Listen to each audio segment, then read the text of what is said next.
Nunca gravei vídeo essa hora. Tô com o olho inchado ainda, acabei de acordar. Vita Carnes. Mas faz muito tempo que eu não escuto esse nome. Vita Carnes é um dos poucos analog horrors realmente bons depois da Mandela catalisação. Todo analog horror queria ser um Mandelão. Mas dentre os inúmeros analog horrors mais do mesmo que estavam saindo, Vita Carnes era a ideia mais original que a gente teve em meses. Na história, a gente acompanhava a evolução de uma nova espécie de carne/planta, e essa carne/planta evoluiu muito, tendo espécies diferentes e etc. A base desse analog horror é essa. O problema é que em certo momento a gente começou a ver criaturas que matam pessoas. Algumas criaturas gigantescas que não parecem ser dessa dimensão, uma literal singularidade e um conto parecido com uma fábula. É complexo, e é por isso que essa história é tão envolvente. Pra quem não tá ligado, esse analog horror recebeu uma segunda temporada, que ainda não tá completa, mas eu cansei de esperar. E também o Jazz Ghost deu um belo salve nesse assunto. E uma benção do Jazz a gente não recusa. Então, meus amigos, sejam muito bem-vindos a Vita Carnes 2.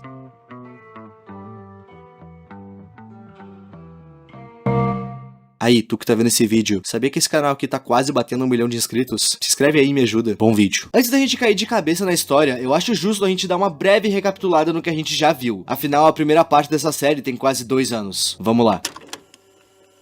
Por volta de 1930, uma nova espécie de planta surgiu no planeta, e o seu nome era Crawl. Essa planta era intrigante por 2 motivos. Ela conseguia germinar em qualquer lugar do planeta. De deserto a Antártida, essa planta estava lá plena, linda e bela. E o segundo ponto que fez essa planta chamar a atenção é: essa planta tinha vasos sanguíneos nela. Ela era um ser vivo, não que as outras plantas não sejam. E como qualquer ser vivo, ela evoluiu. E daí saíram as suas espécies, que poderiam se reproduzir entre elas: Trimming, Meat Snake, Harvester, Host of Influence, Mimic e beleza. Dentre essas espécies que eu citei, somente o Trimming e a Meat Snake não comem carne humana. Inclusive, tem gente que domestica essas coisas. Mas o Harvester, Host of Influence e o Mimic são carnívoros. E o Mimic é problema. Essa espécie, como o próprio nome sugere, é um mímico. Ele consegue imitar os humanos, emulando pele e outros aspectos para se enfiar na sociedade. Isso porque ele se alimenta de carne humana. E quanto mais carne ele come, mais ele consegue se disfarçar como humano. A parada é que ele consegue entrar na tua casa e se esconder nos teus armários e sofá. Tudo pra te pegar desprevenido. Ok, eu falei aqui todas as espécies fáceis de entender, mas ainda tem mais 2. São elas, os Monoliths e a Singularidade. Monoliths são um total de 7 criaturas extremamente grandes que ficam parados em um círculo, e eles nunca se mexem. Essas criaturas nunca fizeram nenhum contato direto com os humanos. Eles só ficam lá, parados. Quando a raça humana encontrou eles acharam que eles poderiam ser uma ameaça, então eles atiraram nessas coisas. E em resposta, os Monoliths atiraram de volta, em legítima defesa. Quando os humanos notaram que se tu não mexer com eles não fazem nada, eles deixaram essas coisas em paz. Mas fizeram meio que uma zona de quarentena em torno dessas coisas, com militares cercando tudo. Ninguém entra ou sai daquele circo. E bom, a última criatura, a Singularidade. Se sabe muito pouco sobre a Singularidade. No momento que eu fiz o meu último vídeo, a gente só tinha uma pequena descrição, e ela era a seguinte: essa esfera fica voando no ar por meio de uma força que não se sabe de onde está vindo. E um outro ponto a se citar é: essa coisa tem em torno de 1 metro de diâmetro. Essa parada emite frequências de rádio que ainda não foram decifradas. E essa esfera também produz energia própria. Ok, tem mais pontos a se citar, mas eu vou citar eles conforme a necessidade enquanto esse vídeo vai. Se tu quiser entender 100% da história, eu aconselho fortemente que tu veja o primeiro vídeo. Mas se não quiser ver ou já tiver visto, relaxa. O que eu precisar citar nesse vídeo, eu vou citar pra ninguém ficar perdido. Uma coisa que eu preciso deixar claro e que estranhamente eu ainda não citei nesse vídeo é que o Crawl, a primeira planta que deu origem a todas as outras, é comestível. Inclusive existem pratos específicos feitos com ela. Só que comer o Crawl é extremamente difícil. Isso porque ele tem um gosto horrível. Com isso, uma empresa chamada Nutricico criou um tempero para conseguir salvar o gosto dessa belíssima iguaria. Esse produto foi feito para temperar principalmente a carne derivada do Crawl, mas tu pode temperar qualquer coisa com isso que ele vai melhorar o sabor, seja lá do que tu temperou. O vídeo que faz propaganda desse produto é extremamente estranho. Ele começa como um AD normal, só que o locutor começa a soltar frases estranhas como: esse tempero é crucial para todo alimento todo dia. E mais pro final desse anúncio, essa parada se torna quase que uma obsessão. Diversas mãos tentando alcançar o tempero, dá uma vibe meio que de adoração por esse produto. E isso é à toa? Vem comigo. Dando uma olhada na descrição desse vídeo, a gente consegue um link para um vídeo não listado, e o seu nome é Documentos Descobertos. E nesse vídeo a gente vai ter acesso ao que seria uma parte de uma investigação. informação. E o que eu posso adiantar é: a Nutricico é sujeira. E a gente tem mais informações sobre por meio de um jornal rasgado. A Nutricico está enfrentando inúmeras acusações de seus consumidores devido às doenças vindas do uso do seu tempero. A empresa está descartando qualquer reclamação, dizendo em seu único pronunciamento que seu produto é totalmente seguro para consumo. Nesse vídeo a gente descobre que esse tempero foi líder de vendas. A gente também vai ter acesso a alguns pôsteres de marketing, os que as pessoas colam na parede dos mercados para vender o seu produto. Só que um deles me chamou muito a atenção. Esse pôster em específico vem com o seguinte slogan: experimente o verdadeiro sabor. Em inglês, experience true savor. Savor ou savior? Experimente o verdadeiro salvador. Por que eu tô teorizando isso? É simples. Na primeira temporada existem algumas menções a um possível culto. Era algo bem subjetivo, mas nessa temporada isso vai ser canonizado. E começa por esse vídeo mesmo.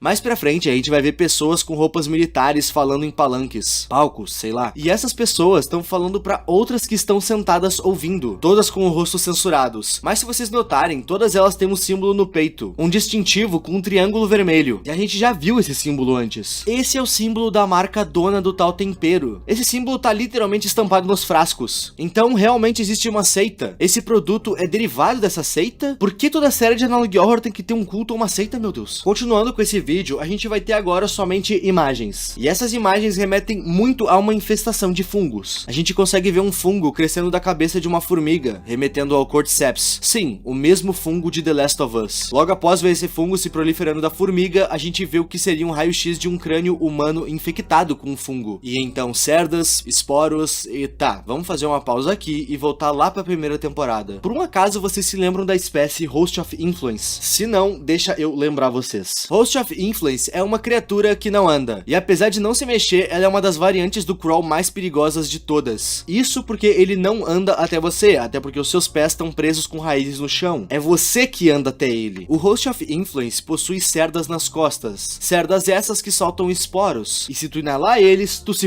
inicialmente tu vai ter sintomas de uma mera gripe, só que esses esporos vão subir até o teu cérebro e quando eles chegarem lá, tu não vai mais controlar o teu corpo. Tu vai ir caminhando até o host que soltou esses esporos que tu inalou. Tu ainda vai estar dentro de ti, ouvindo e consciente, mas tu não vai conseguir se controlar. E quando tu chegar no host, tu vai ser devorado por ele. Mas tem como se salvar disso. Se tu receber atendimento médico, eles conseguem remover os esporos de ti. E se por um acaso tu demorar mais de 36 horas para chegar até o host que soltou os esporos, os mesmos vão perder o controle sobre o teu corpo e tu vai estar livre. Eu sei o que tu tá pensando e muito provavelmente sim. Aquele tempero foi feito com base nesses esporos. A pira é que o culto que idealizou esse produto adora as espécies de vitacarnes. O culto é totalmente voltado a adorar essas coisas. E esse culto pode envolver os monoliths ou a própria singularidade. Então acreditar que eles fizeram esse produto com a matéria-prima sendo esses esporos não é muito distante. Mas uma coisa que é fato é que eles modificaram esses esporos. Isso porque as pessoas que ingeriram esse tempero não começaram a andar sem controlar o próprio corpo em direção a um Host of Influence. As pessoas simplesmente ficaram obcecadas pelo tempero, quase como um vício. Tanto que ele é líder de vendas. E no final do vídeo de anúncio desse tempero, a gente pode ver essa obsessão acontecendo.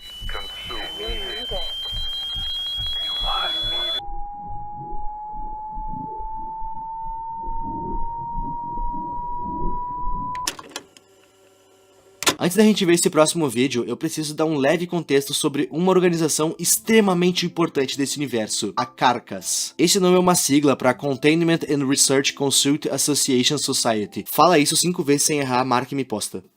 Como é que é? Posta e me marca. Essa organização tem tentado expor todos os podres do Vitacarnes. Algumas das criaturas causaram vítimas, afinal o Mimic e o Host of Influence comem carne humana. E bom, as vítimas dessas criaturas foram identificadas. A Carcass tentou denunciar isso, mas o governo acobertou e capou essa organização. Eles estão literalmente trabalhando de forma independente e na surdina, até porque se o governo descobre, eles rodam. Sabe o tempero que causava malefícios à saúde da Nutricico? Quem denunciou foi a Carcass. Eu tô dando todo esse contexto sobre a Carcass pra vocês, porque esse vídeo que a gente vai ver agora se trata de uma gravação de uma das missões muito importantes deles. E a missão era a seguinte: existia uma espécie de shopping abandonado onde alguns cultistas estavam se reunindo. E por que eles estavam se reunindo em um local isolado assim? Simples. Eles conseguiram capturar 4 singularidades. Lembram da esfera voadora? O culto conseguiu capturar 4, e aqui a gente descobre que não tem só uma singularidade, pelo menos 4 existem. Eles conseguem saber a localização dessas coisas, porque como essas paradas emitem ondas aleatórias eletromagnéticas, foi fácil de saber onde elas estavam com equipamento militar. E antes que vocês perguntem como eles têm equipamentos militares, tem militares no culto. No atual momento, o culto tem 4 singularidades com eles, mas eles estão caçando sinais de outras 3. Aparentemente, a Carcass tem infiltrados nesse culto, isso porque eles tinham as seguintes informações. Eles já sabiam que o culto estava se reunindo nesse shopping abandonado, sabiam que o culto tinha 4 singularidades e queriam conseguir mais 3. As ordens que essa força-tarefa recebeu era esperar até que o culto tivesse todas as setes.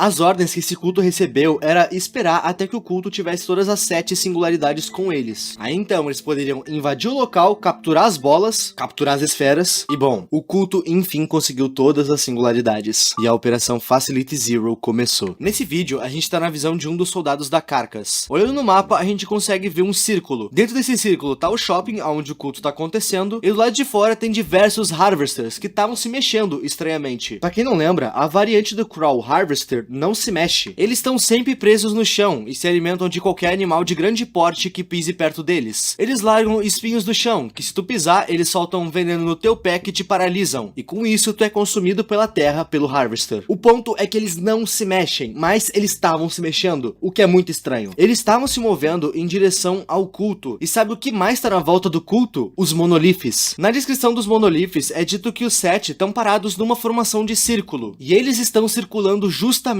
esse culto. Nesse mapa desse vídeo, a gente até consegue ver uma das bordas desse círculo. Agora, por que os monoliths e os Harvesters estão circulando o culto? Talvez seja porque as singularidades estão lá? Não sei. Para conseguir entrar nessa área, os soldados do Carcass precisam abater um Harvester. Afinal, era capaz deles serem consumidos pelo Harvester se pisarem muito perto deles. Depois de feito o abate, eles entram. E depois de cruzar o shopping inteiro sem serem descobertos, ainda bem, eles chegam na sala onde o culto estava acontecendo. Get down! Put your hands up! Put your hands up! Get down! Get down! Put down your weapon! Get down! Put down your weapon! Put your hands up! Get down! I said get down!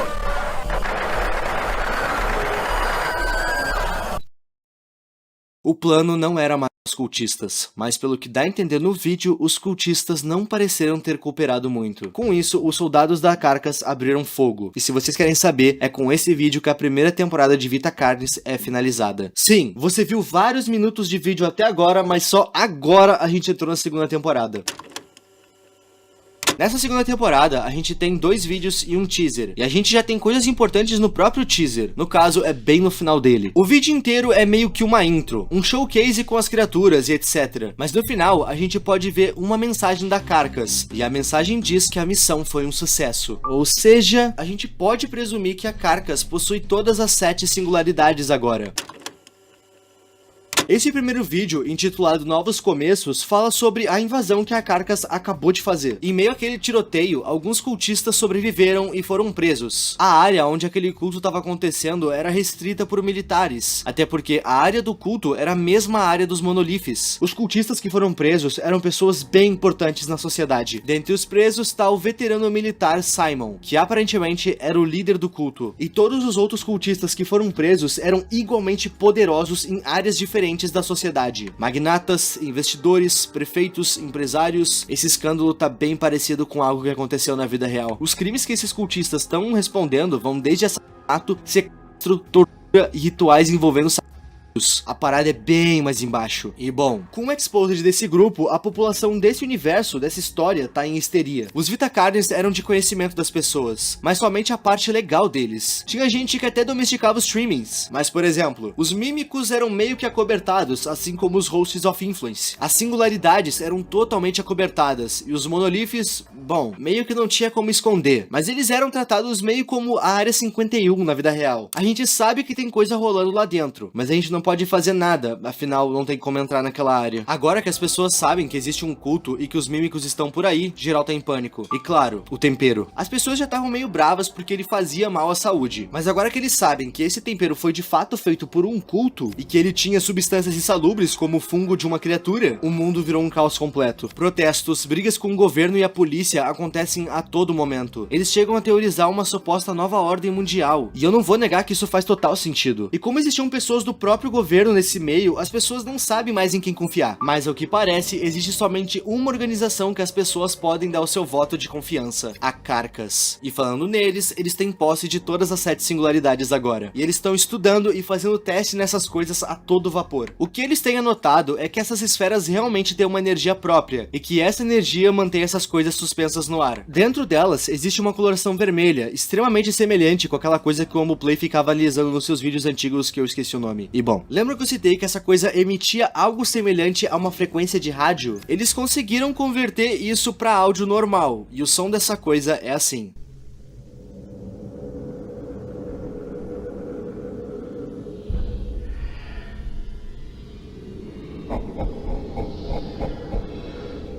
A Carcass não sabe se esse som é essa coisa respirando, existindo. Eles não sabem se isso é uma gravação ou se a singularidade está tentando contato. Na verdade, eles sequer sabem se essa esfera é viva. O que eles sabem é que essa coisa flutua e que ela tem uma energia própria. Ok, vamos aos testes. A Carcass fez diversos testes com a singularidade, mas os que mais deram resultado foram os que envolveram uma vaquinha, que eu vou chamar de Jerusa. Pois bem, no primeiro teste, eles prenderam a Jerusa na mesma sala que estava a singularidade. A Jerusa e a esfera ficaram na mesma sala por 24 horas, e depois a vaquinha foi examinada, e nada de diferente foi notado na nossa querida Jerusa. Pro segundo teste, eles abateram a Jerusa, F no chat, e depois largaram seu corpo perto da singularidade. A ideia era deixar o corpo da vaquinha lá por mais 24 horas, porém na quinta hora do corpo ali, isso aconteceu.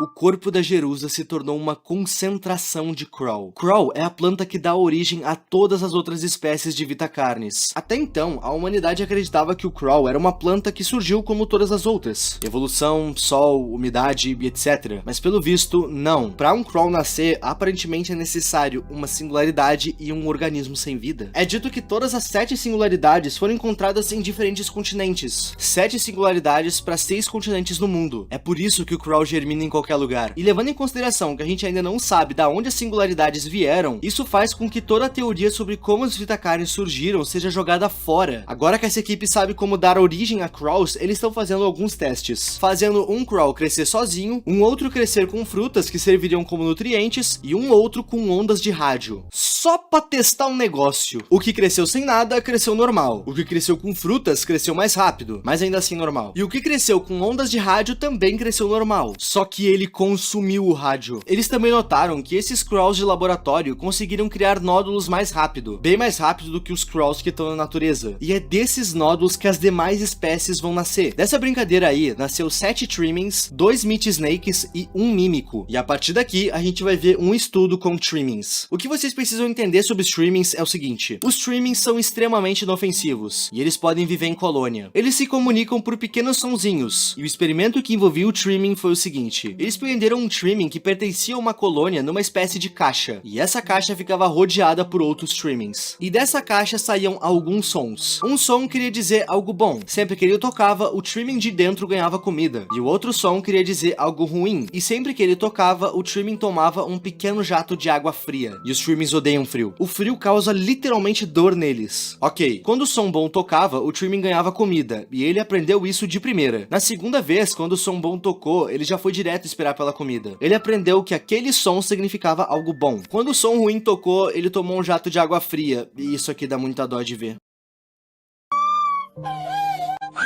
Quando esse mesmo som ruim tocou pela segunda vez, ele já entrou em pânico. Afinal, ele já entendeu qual som é bom e qual é ruim. Feito esse teste, eles largaram esse Trimming da caixa junto da sua colônia de novo. E dessa vez tocaram os mesmos sons, só que do lado de fora, pra todo mundo ouvir. Quando o som bom tocou, geral ficou atento. Quando o som ruim tocou, todos se esconderam. Ou seja, todos eles aprenderam. Afinal, eles ouviram o colega deles sofrendo. Mas é agora que vem a parte cabreira. Os demais Trimmings daquela colônia aprenderam que um som era bom e o outro era ruim porque ele estava ali na volta. Eles não viram, mas eles ouviram. Logo, deduziram o que estava acontecendo e acertaram. Um som era bom e o outro era ruim. Beleza. A equipe que estava conduzindo esse teste notou uma colônia de Trimmings selvagens do lado de fora do laboratório, na natureza, e resolveram testar o áudio neles. E bom, eles já sabiam o padrão dos sons. Eles ficavam atentos com o som bom e se escondiam com o som ruim. E aí eu te pergunto, Como? Os que estavam no laboratório ouviram os padrões. A gente pode até forçar e dizer que o trimming da gaiola falou pros trimmings da sua colônia. Mas e esses que estavam na rua? Como eles sabiam? Eu só consigo responder essa questão de uma forma: mente colmeia. Talvez, e um talvez bem perigoso, os trimmings tenham uma mente colmeia. O que um aprende, todos aprendem. Mas vale lembrar que os trimmings terão uma mente colmeia é uma teoria minha. Isso não é fato. Esse vídeo vai nos mostrar os outros dois testes que faltam. Os testes com as Meat Snakes e os mímicos. O teste com uma Meat Snake consiste em alimentar uma delas para ver até onde ela aguenta. E de início esse teste foi um paraíso para esse exemplar. Para quem não lembra, Meat Snake é uma cobra de carne gigantesca. E essa frase foi bem complicada. Essa criatura é inofensiva para os humanos e seres vivos no geral. Ela apenas come carcaças. Coisas que já foram vivas, mas não estão mais. E cada vez que ela come, mais ela cresce. O teste era basicamente alimentar ela mais e mais. Pra ver até onde ela cresce, pra ver o quanto que ela aguenta, não sei ao certo. O que eu sei é que eles fizeram isso. Chegando no 19º dia, a cobra simplesmente não tava tancando mais. Os pesquisadores começaram a ter que empurrar a comida dentro. A pele dela havia se tornado mais escura e mais resistente, suportando temperaturas baixas de menos 30 graus e até mesmo aguentando temperaturas altas de 3.000 graus. Poucos dias depois desse teste na pele dela, algo extremamente inacreditável aconteceu. A cobra de carne, não tendo mais como crescer com tanto de comida, passou por uma mitose, se tornando 2 cobras de carne. Se tu não souber o que é mitose, irmão, presta atenção nas tuas aulas de ciências. Esses estudos fizeram os cientistas entenderem que, se uma cobra de carne cresce demais, ela se divide, ou seja, a cobra de carne tem reprodução assexual, e isso pode criar um pequeno problema de infestação de cobras de carne no mundo. Tendo feito essa incrível descoberta, a gente pode ver os testes com os mímicos. E esse teste com mímicos tinha o objetivo de ver como era a evolução deles. Afinal, os mímicos nasciam bem pequenos e iam crescendo. Enquanto eles estão pequenos, eles atacavam apenas animais do mesmo porte que eles. Coelhos, cachorros, gatos, essas coisas. Mas conforme eles cresciam, o cardápio crescia junto. Quando um mímico estava adulto, ele passaria apenas a comer carne humana, e isso era um problema. A equipe que estava conduzindo o teste entregava diversos animais para os mímicos adultos, mas eles se rejeitavam a comer. E isso ocasionou nos mímicos adultos morrerem um por fome. E claro que os mímicos iam morrer de fome. Os pesquisadores jamais largariam um corpo humano lá dentro para eles se alimentarem. Isso seria O teste com mímicos adultos só foi começar a andar de fato a partir do momento que eles capturaram mímicos selvagens, mímicos de fora. Esses mímicos já tinham nutrientes no seu organismo, provavelmente já tinham comido carne humana, então esses duraram mais. Eles inclusive conseguiram um mímico humanoide. Mímicos humanoides são mímicos que já comeram tanta carne humana que conseguem se disfarçar de humano muito bem, apesar de terem essa cara de maníaco. O objetivo do teste era ver como os mímicos adultos atacavam, só que a gente meio que já sabe como. Eles conseguem se esconder na tua casa, guarda-roupa, sofá, armário, até mesmo no teu forro. E esse vídeo só nos prova isso. Seja ele um mímico novinho ou humanoide, eles vão atacar da mesma forma. Só muda a presa. Essa parte do vídeo de fato só fala mais do mesmo, mas é o final desse vídeo que nos importa. Isso porque a gente acaba voltando para aquela singularidade que consumiu com o corpo da Jerusa, transformando ela num Crawl. Pois bem, o Crawl continuou crescendo naquela sala. E lembram que a singularidade solta pulsos eletromagnéticos dela? Até o momento, esse fenômeno estava sendo controlado pelos pesquisadores. Mas por algum motivo, naquele dia, essa singularidade saiu do controle e começou a soltar pulsos que causaram dano aos equipamentos daquela equipe, naquela equipe e, claro, deixou todas as criaturas que estavam naquela base descontroladas. Okay, hold still. Ready? Now! What's happening? What's happening to him? Get him out of here now! Get him out of here!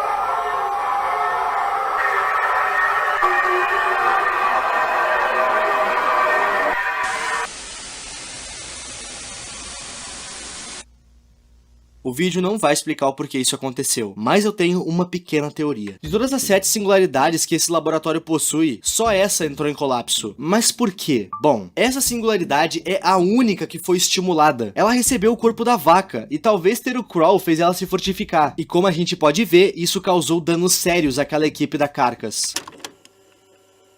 E esse vídeo que a gente acabou de ver é o último vídeo disponível da 2ª temporada de Vita Carnes até o momento. O criador tá claramente focando na história. E honestamente, eu tô gostando muito. Somente na 2ª temporada a gente tá de fato vendo uma história. Até porque na primeira a gente só viu como as criaturas agiam. A gente não tinha uma lore, coisa que a gente tá vendo só agora. Eu só fiquei meio triste porque a gente não teve nenhuma menção à fábula da primeira temporada, que na minha opinião era uma das coisas mais legais dessa série inteira. E bom, se vocês quiserem que eu continue essa história conforme ela avança, comenta aí que eu vou ler. E muito obrigado obrigado por ter visto esse vídeo até aqui. Eu peço encarecidamente que tu se inscreva no canal pra gente bater 1 milhão logo. E também que me siga no Twitter e no Instagram. A conta do canal tá com quase 100 mil seguidores no Instagram e seria muito gratificante eu bater o 1 milhão e os 100 mil. Eu agradeço desde já. Muito obrigado aos membros e a tu que tá vendo esse vídeo até aqui. O meu nome é Ipe e tchau.